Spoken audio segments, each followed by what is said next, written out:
I like salad. Do you like salad?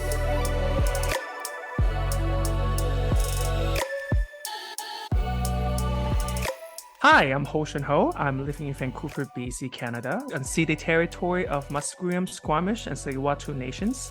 I am an immigrant to Canada from China. Hey everyone, I'm Andrea coming to you from Victoria, but more importantly known as unceded Akwesasne territory of the Lekwungen speaking peoples, the Songhees and Esquimalt First Nations, and I am an immigrant from the United States of America. And you're listening to Canadian salad. Canadian Salad.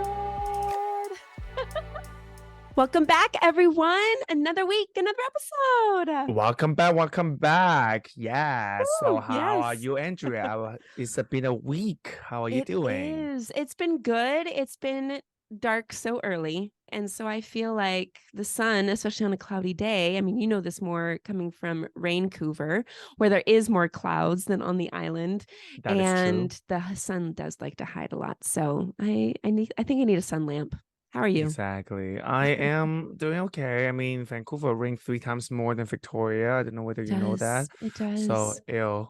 That means you're cleaner, though. You probably just stand outside and like bathe. In rain, in the It cold. smells really good in Vancouver. No, thank you. No, No? thank you. In the rain, in the cold. No shame. No shame. No, not my ideal situation. I prefer a rather in my bed and cuddle my Indeed. duvet. That's so much better. Yes. Yeah. Yeah. Oh, that does sound nice. That does sound nice. Yeah, every day I feel the need to hibernate. Oh, like a bear. It's true. That's what Ooh, winter's for. I And know. winter also is, I mean, we're coming on colder days, but it is also the annual time to remember our veterans Exactly, here in Memorial Canada. Day. Yes. Yes. Yeah. So Which is coming. today it is. And we're going to talk about immigrant veterans, Canada's unsung heroes, and the stories behind them. So, Hoshin, to start off, could you provide your perspective in China? Is there a type of Remembrance Day or event or celebration where you remember fallen soldiers in China? Yes, we do. So August 1st is our Army's Day. We usually have some sort of ceremonies to kind of remember veterans. You'll visit these memorials and pay your tribute to them, pay Okay. respect. I remember when I was in high school, I was in this kind of like we have like a team because every Monday in China, in still going on in schools, in high school, elementary school, high school, middle school, every Monday you have a ceremony, which is you raise the national flag and then you sing the national song, and usually also the school will brief what is happening for the coming Okay. week kind of thing. It's like every Monday morning. Okay. So and I was in the team to kind of raise the national flag. I know, Oh, such a patriot. Oh my God. Now yes. that I think about it, Wow. I'm I know. saluting you right now. So because I was in the team to raise the national flag, every time if my school want to go to like a memorial park to have like a ceremony, I would have to be there because I would be the one carrying the flag. And usually it's on August 1st. Well, Yeah, we would do that. What got about you? you. What is the States? I know States also Memorial Day, right? Yes, we also have a Remembrance Day, which is around the same time as Canada's. I am not the best patriot. I'm probably the worst American patriot that I know. So even for Remembrance Day, it's a very big mixture of feelings for me. You know, just obviously the sadness of people dying Yeah. in conflict, but also the grievance that, you know, wars are still happening and we somehow we can fly to the moon, but we can't figure out how to get along, and that makes Yeah. me really sad. So Oh, that's yeah. interesting perspective. Yeah, you're Yeah. right. We can fly to the moon and we can figure many things out, and yet Yeah. we can figure this particular thing out. Yeah, exactly. Yeah. So I still have hope for humanity. So that's my experience in the States, really. Yeah. What about in Canada? I know in Canada, well, we know Canada's an immigrant country, and Yes. I know that for there's a lot of immigrant veterans have fought for Canada especially during World War I and World War II. Yeah. But what was before World War I and World War II, Mm. the immigration kind of situation is like before the immigrant joined the force to fight for Canada? Can you tell us a little bit about that? Yeah.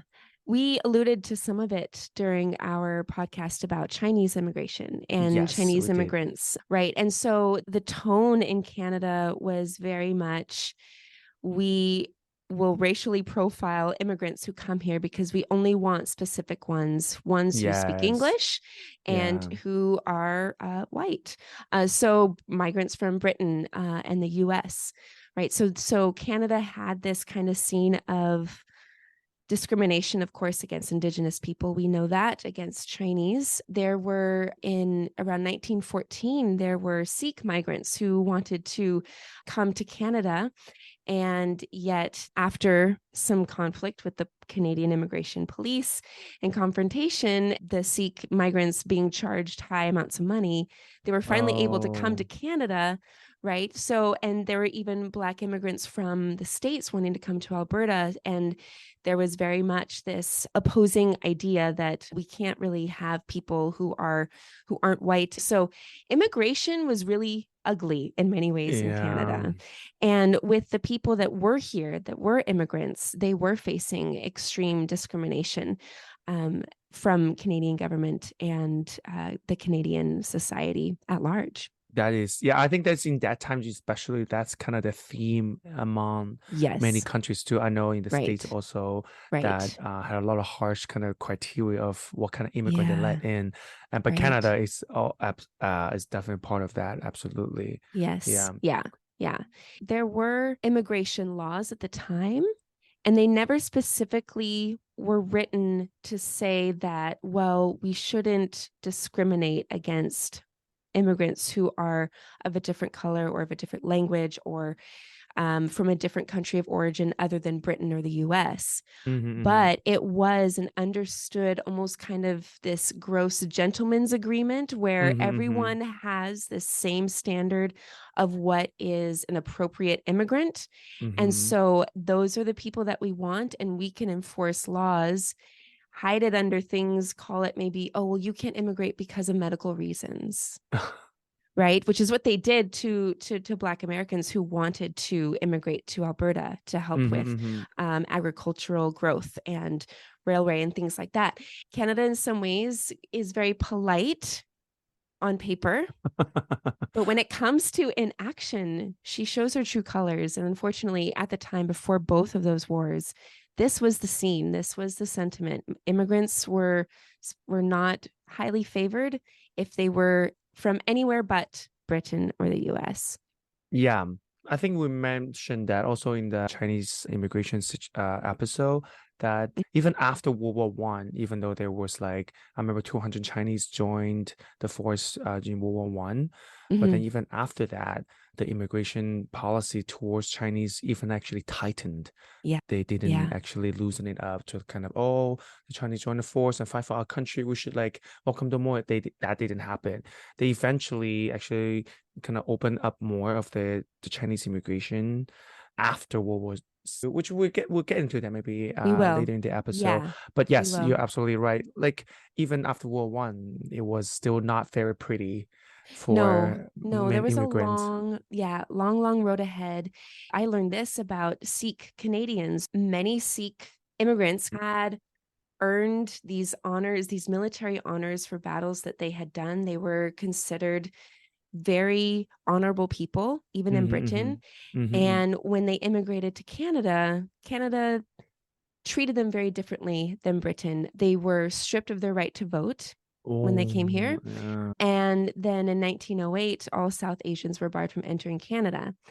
And in 1909, of course, Sikh Canadians were so tired of all of this discrimination that there was a leader, and communities were calling for veterans.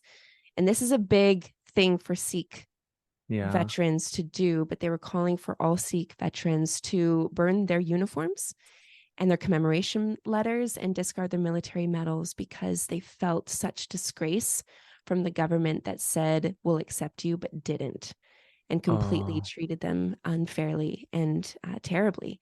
That was something I had never heard about. Sikh immigrants that had come over, and to hear about, even though they were still in the Commonwealth, yeah. In the UK, they yes. weren't considered equal or didn't find the same Treatment that welcome they and treatment as they were finding in, the well, UK. the UK. So, Yeah. yeah, so it wasn't very good. And then we had wars. Crazy. That is very, very sad in many ways, Yeah. yes. But Yeah. yeah, the immigration situation for Canada back then definitely was not pretty. I Right. think back then discrimination became so embedded in people's mind, especially these white people who had power over the country. They Right. didn't really care how much sacrifice these people No. had made to the country, which is a very sad thing to know. But Right. now that we had kind of set the scene of how what it was like before the wars, who were actually the immigrants participating in Canada's military regiments? Yeah, that's a very good question. So I want to say that the groups that I'll mention are the most predominant groups that were documented. I definitely am not able to cover all of the immigrants that participated, but these are the major players, at least in both wars that immigrants participated in. Mm-hmm, And mm-hmm, so Chinese Canadians won the very top. They served in every major conflict and even peacemaking missions that Canada had set out. mm-hmm, So mm-hmm. they were considered equals on the battlefield. Like, these are our troops, these are our men, these are our soldiers. We all fight for this common good. However, at home, in Canada, they weren't treated the same. They were not, Um, yeah. Right. But see, Canadians, back to that particular group, they participated in World War One. They still struggled against disenfranchisement in World War Two. And many community leaders, after serving in both wars, wanted to say, look, we're not going to participate in all of these causes and these things that Canada wants us to and that we actually believe in until we are given the right to vote. There were some immigrants who were pacifists during Mm-hmm, the mm-hmm. time of World War One and Two, which became a bit of an issue um, for the pressure that a lot of immigrants were receiving. Like, why aren't you participating? Show your loyalty to Canada, right? Yeah. So, and in particular, I'm talking about Mennonites from Russia, the Doukhobor. I'm not saying that right. They were in society were shamed for their lack of participation because they were Oh, pacifists. So, very different ideas and very yeah. different expressions of what participation looked like. Around the time of World War II, there was a lot of anti-German hysteria. Uh, So there were immigrants who had come from more Germanic countries, right? There were immigrants that had come here who wanted to participate, but could not find enrollment anywhere. And so they created their own subgroups of volunteers saying, we are a group of people, we're going to volunteer. What do you need? We're here. Even though they couldn't oh, enlist, even though they w- couldn't participate because of the yeah. discrimination against them. Those were kind of the major groups that were participating. Mm-hmm. So if they couldn't enlist, they would volunteer. Yeah. And all sorts of positions. It could have been medical, it could have been cleaning guns, it could have been actually fighting on the front lines. But people wanted to participate. They wanted to show that they were as equal as any other Canadian in Canada at that time. Yeah, knowing the background of how back then Canada denies immigrants or refugees, and yet these immigrants and in Canada still trying their best, even if they couldn't enlist, they will volunteer. They try their best to volunteer. It's such a contrast of how this ideology of humanity, these government Mm, official up there, they divide people into different categories and classes, and some thinking some are better than the other, while these immigrants is trying their best to do a cause that is a benefit for everyone. right, Of course, they do that right. not for themselves, and No, no. and They're that doing, says they're mhm, doing for the greater good, not just yeah, for themselves. They don't see this country or the human living in this country are different than themselves, and yet there's people who supposedly have more power, more education, hmm, or they think that they are hmm, making these policies, and yet they were the one who has actually the capacity for human kindness. And I always find that two good, very different. yeah. I think that's part of, if I may say, white supremacy. That Mm-hmm. system and that structure is very transactional. Mm-hmm. It's, what are you doing for us? to maybe make us change our minds, right? It's if you do this, then maybe we'll do that. Or, you haven't proven yourself to us. You haven't shown us your worth or value. So we're going to make you build our railways. We're going to expect that if you do enter into our regiments and into our military, that you know your place because you are not equal with us. So there is this type of transactional mindset that I don't believe immigrants were coming with. They were coming with very much, like you said, this is for the greater good. This is for everyone. This is for all of us. Like we want to prove that, unfortunately, they had to respond to that transactional request. Like we've got to prove this in order to be valued, in order to be seen, in order to be dignified. And yet they simply just wanted to show that, like, we still believe in the same things that you do. We want to be a part of that. So let us be a part of it, not because of a transaction, but because we're worthy. Yeah, and we believe in that greater good, believe in that community, this group, or even this country. And the irony of that is this kind of transactional, you said transactional idea of, you have to prove that you are worthy of to enter this space.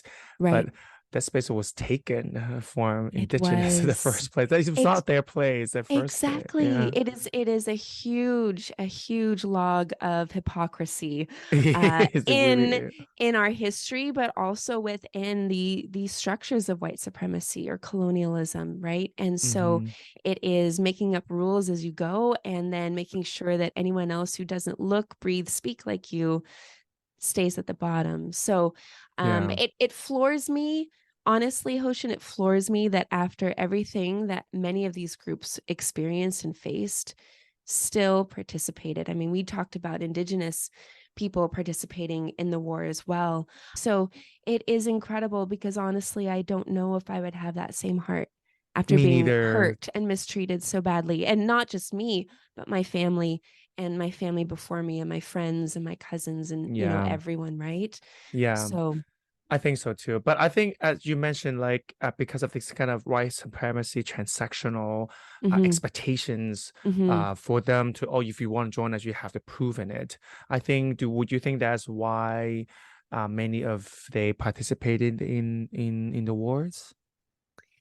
I mean, I think you and I both understand this, that when you come to a new country and you are here because you really want to be here and you don't want to go back, you do whatever you can to make it work.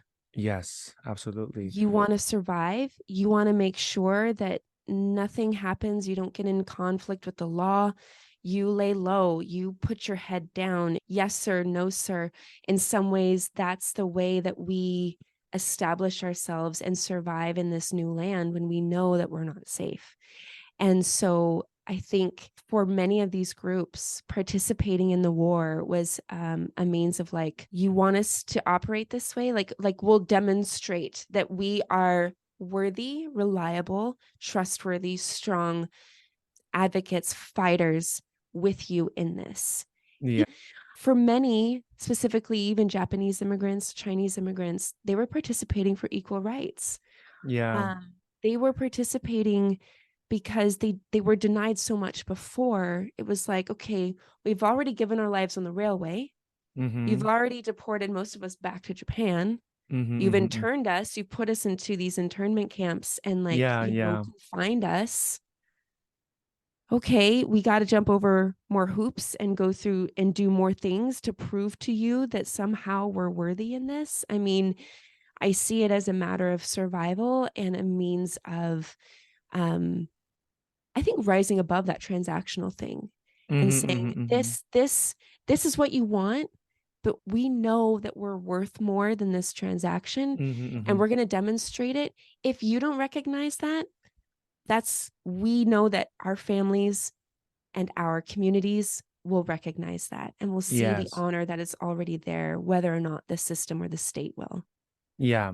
I know when I was preparing for the Chinese immigration episode, that many Chinese immigrants did join the military for Canada. Yeah. Because, as you said, they want to prove that they're loyal to the country, prove that they are worthy, that they are useful. that they are here for Canada, not for any other reason. And at the end of the day, to help the whole community, not just themselves, obviously. Right. Again, there's a theme there that they Yeah. wanted not Yeah. just only for themselves, to get more rights, or even the right to be a Canadian, quote unquote, Mhm. at that time. As many of them, that's why many of them joined, is Yeah. because that is the rule of the game in some sense. Even they Right. have to do that to prove their loyalty and their value Yeah. to be in that space, even though they Right. have, after the railway, they built, even though they built the railway, they Gave their helped, lives gave their lives to do literally, that. but yet Right. they have been asked continuously to prove Right. their value to the Yeah. country, and they answered yes, if that's what you need, we will prove our loyalty and Right. die on the battlefield Mhm. for the country. Yeah. Yeah. And I think it's sad that that is still in some ways the sentiment that in order to prove yourself, you have to literally throw yourself to the fire. And Yes, right. And literally. but that dignity and that integrity is inherent, like that you're born with that. And the fact that we don't still recognize that in each other and in the newcomer or the immigrant among us is really, really tragic. And we are just completely disassociating ourselves from the fact that people are inherently good and inherently worthy, and no one should have to prove that because they just are. Yes. Oof. Oh my God, this is getting Yeah. a bit emotional. Oh, I'm sorry. No, it is, because I mean, I understand that immigration, like, I know in reality, of course, you cannot let everyone just in, because as we mentioned many episodes ago, yes, if infrastructure has to follow up, like there's Right. always this, Or like helping can hurt. there's a reality limitation of letting everyone in. And that's just the reality of facts, because there's limited Right. resources and space and everything. I Mm. understand that criteria should be there, just because the limitation reality. But I don't think we always should just, as you mentioned, ask people to prove their value. We also have to consider human compassion. Humans, I would say, are built on compassion. Yeah. We're human beings. Exactly. Our existence is defined by the breath that we breathe, the heart that beats, not by what we do. And Yes. so, yeah, exactly to your point, that is something that I think there's a lot more room in Canada's immigration system and Canada's government as a whole to take a step back and say, who are we to say who's useful? Yes. Excuse you, I mean, come on. Anyway, Anyway, I so mean, maybe we run yeah, away yeah. from the topic a little bit. So, now that we know, like, why these immigrants participate in the army, in the military regiments for Canada, have things changed after immigrants fought the war? Yeah, I mean, they did. It again, everything that changes, especially within governments and societies, does take time. And that is the hope that we have, that even though we might not see immediate change, we can still work towards the next generation. But I will say that after World War II, immigrants were now allowed from all European countries. So where there was tension and maybe some animosity towards people from Italy or Greece, those particular countries, there was more open immigration from all European countries.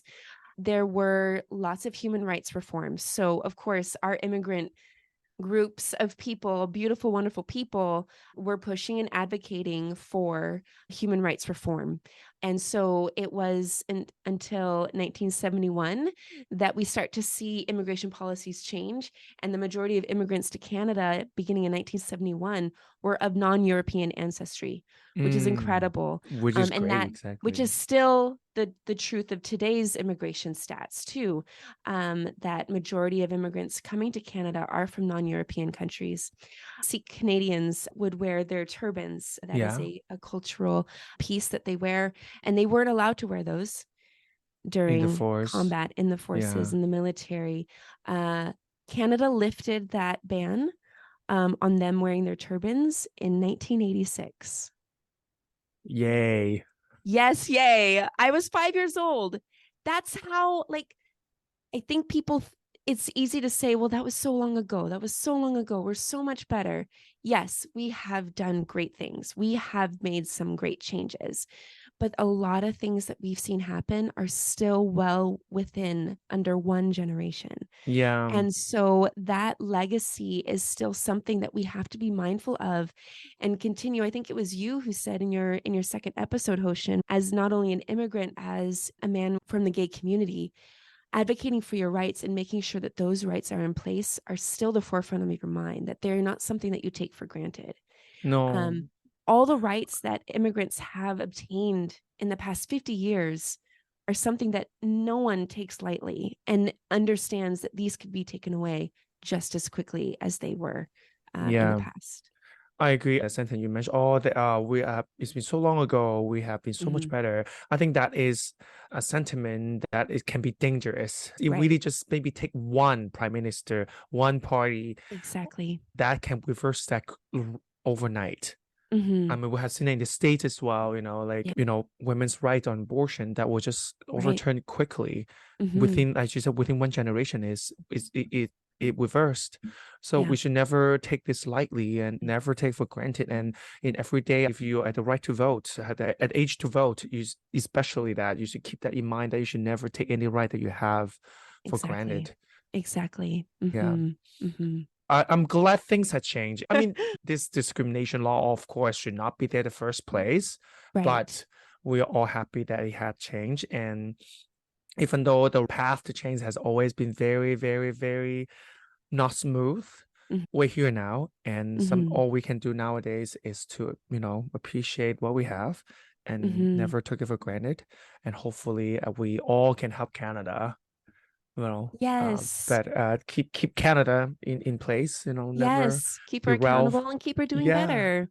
Veterans Day is coming. We know that. Yes. And Yes. then after talking about so much history of the immigrant veterans, how do you think we should honor immigrant veterans in a time where national identities kind of varies among Yeah. immigrants in Canada? Yeah, that's such a good question.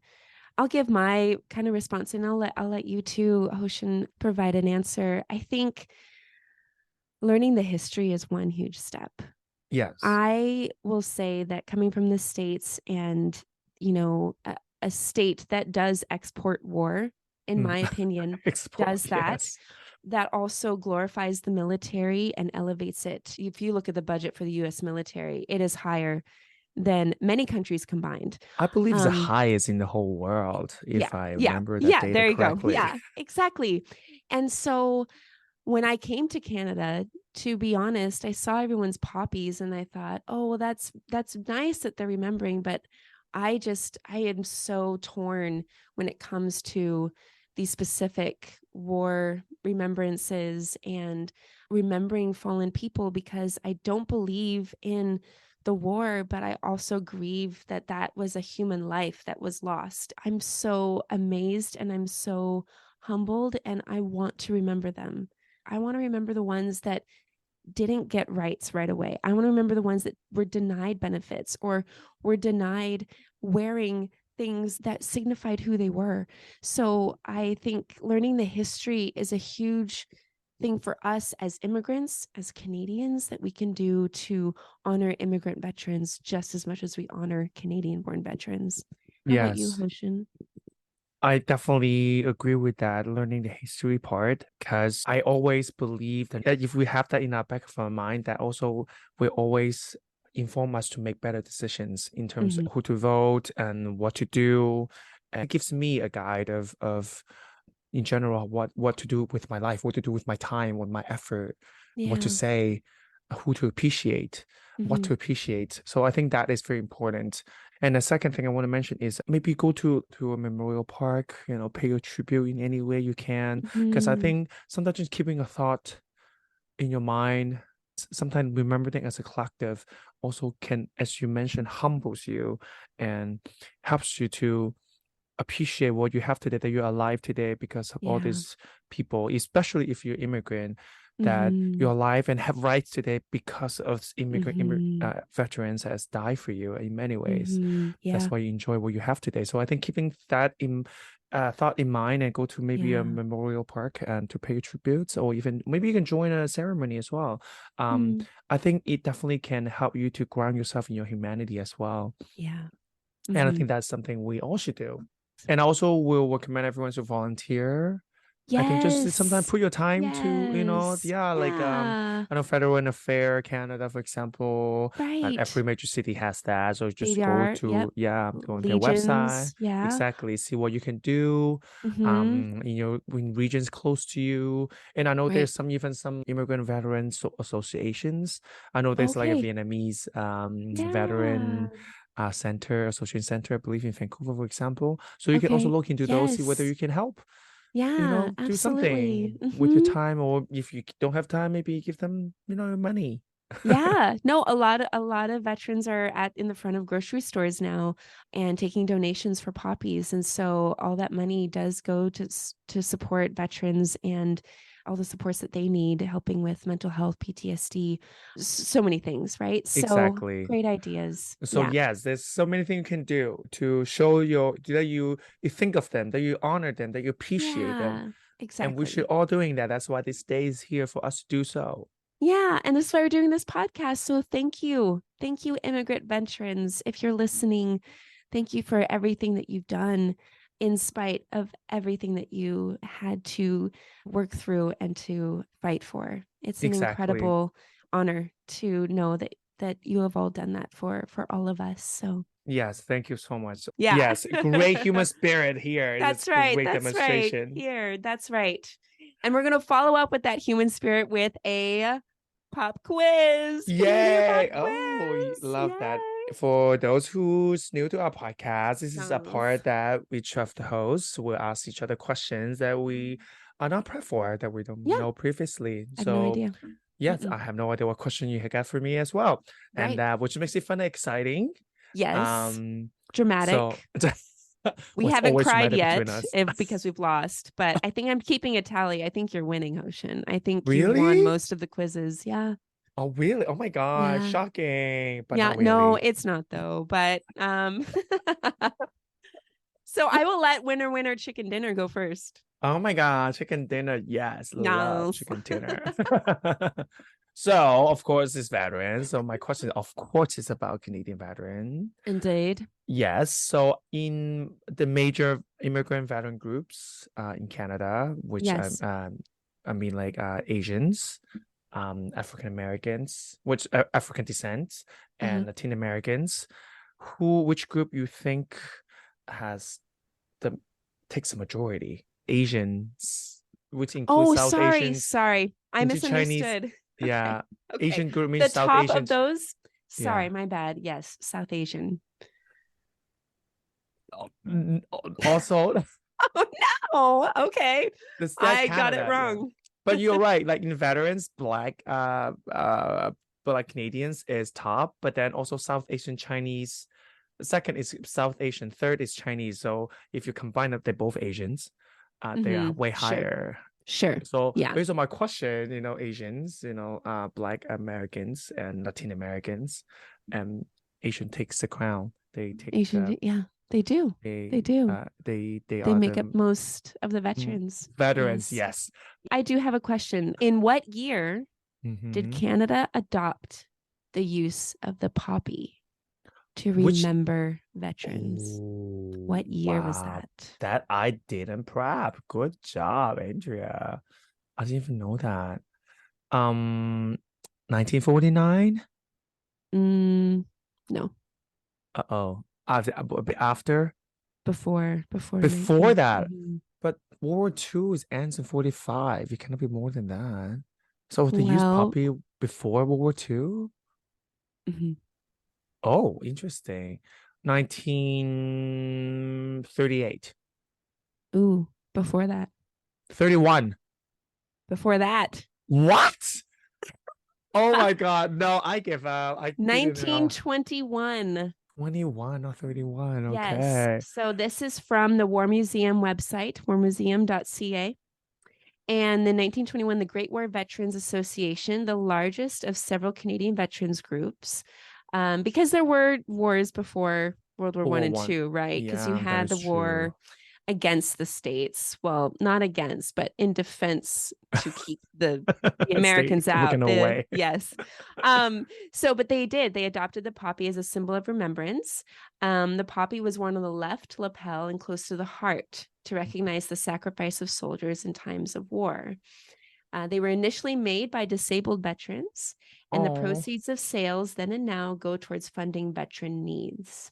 which is good. So, Yes. So yes, buy it a is. poppy. Buy Buy a a poppy, yes, poppy. or make one. My son's making one in his school. Oh, that's so And his cute. scouts troop, they are also taking shifts handing out poppies at the grocery store. So Oh, that's so cute. yes. Yeah. Oh, see the So new generation. the new generation, that's right. And Yeah, I'm going to make start. sure he knows about immigrant veterans for sure. Exactly. He has to listen to the Yes. podcast first.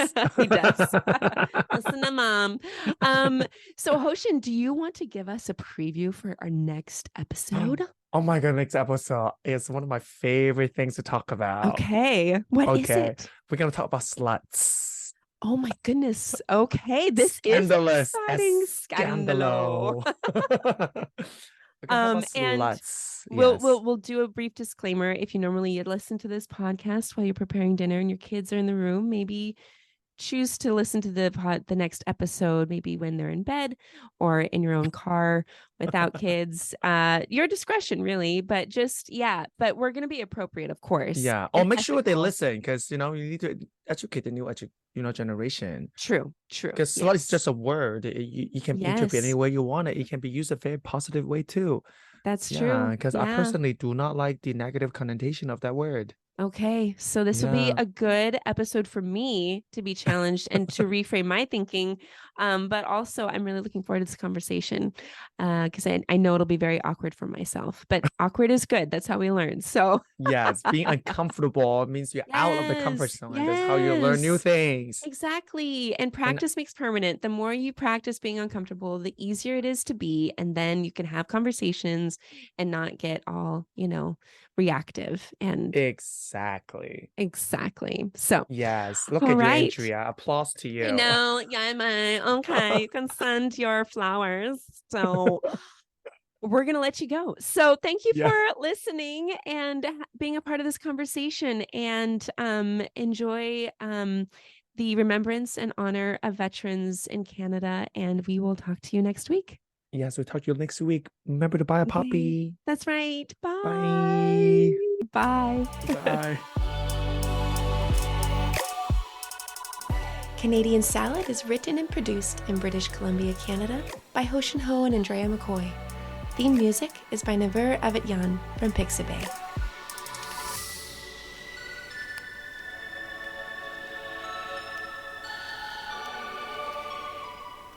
This has been a good Drinklin production.